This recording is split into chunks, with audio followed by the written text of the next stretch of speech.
Hello and welcome to Thamesmead TV. With the summer break out of the way and pre-season preparations beginning, there's a lot of work to be done at Bayliss Avenue as redevelopment commences on Sporting Club Thamesmead.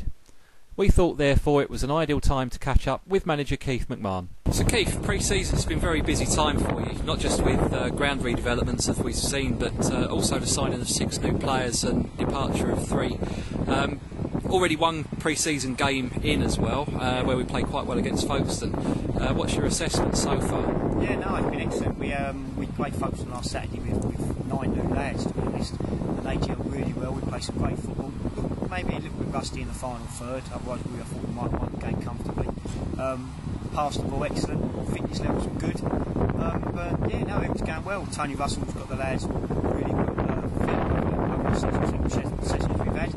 And yeah, we're looking to sort of take up the main thing was getting the lads together, you know, new lads in, Marcus's, obviously James Campbell's, Caleb, you know, we've got Colton Fairweather as well now, you know, and Andy Constable, getting them all playing together. We've had a few trialists as well, we're going to have a couple more this week, but no, pre-season's been excellent, it's been hard, but yeah, we've been really busy doing that, as well as obviously round here with what we're doing, and that's not including the clubhouse that we've obviously already got, making that a little bit brighter and painting that as well. So yeah, no, all that time's been here, and it's no different for me, I suppose. I know it's early days yet, but have you got expectations on what you'd like to achieve next season? Yeah, you know, you always ask this question, and most managers are the same. You want to finish as high as possible, but you know, I've learned from last year. We've had a look at, you know, what we missing last year, and you know, a lot of it was down to me. I was too loyal to what we had from the year before. We hopefully learned from that. We've strengthened. Obviously, money's still an issue, but we've, yeah, I think, you know, we've got to look towards the top half of the table this year and push on. You never know, playoffs, and if you get on a roll, as most teams found last year, you know, that are up the top, you're on a good roll, then you never know what can happen. But we've got to look for the top half this year, I think. And with all the work that's going on around the ground and the redevelopment that's going to be complete in time for the 010-11 season, has that helped you attract new players as well? Yeah, it has. You know, everyone knows what's going on around here at the moment. Until the actual building work started, I think people didn't believe, and I met 2 or 3 players here, especially, and told them to come have a look, and they walked on the pitch and see how great the pitch was, and looked at what was going on. They've looked at the drawings, and now you can actually see it's happening.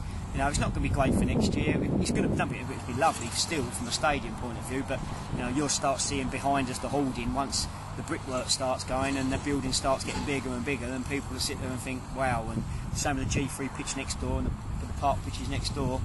You know, it was a massive pulling point as well. So the club's on its way up, and I think a lot of people wanted to join that. So yeah, it saved me a few pounds, but we didn't have anyway, I think.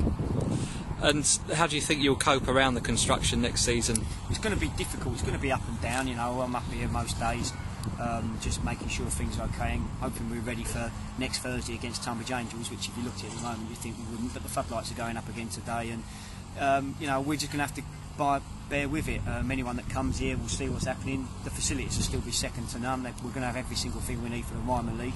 But also you're going to see, you know, some extra bits. The seating's behind the goal this season, as you can see, and obviously the covered area is going to be at the top end. But you know, we're just going to have to deal with that and get through it. But you've always got in the back of your mind what's happening, and they're saying we could actually move into the new building in March while the season's still going ahead, and you know, and that just be unbelievable. So as you can see it happening in the building around you, you've got that plus. Obviously there's going to be a couple of times where it's going to get to us, but no, the builders here have been excellent, so I don't think it's going to affect us a huge amount.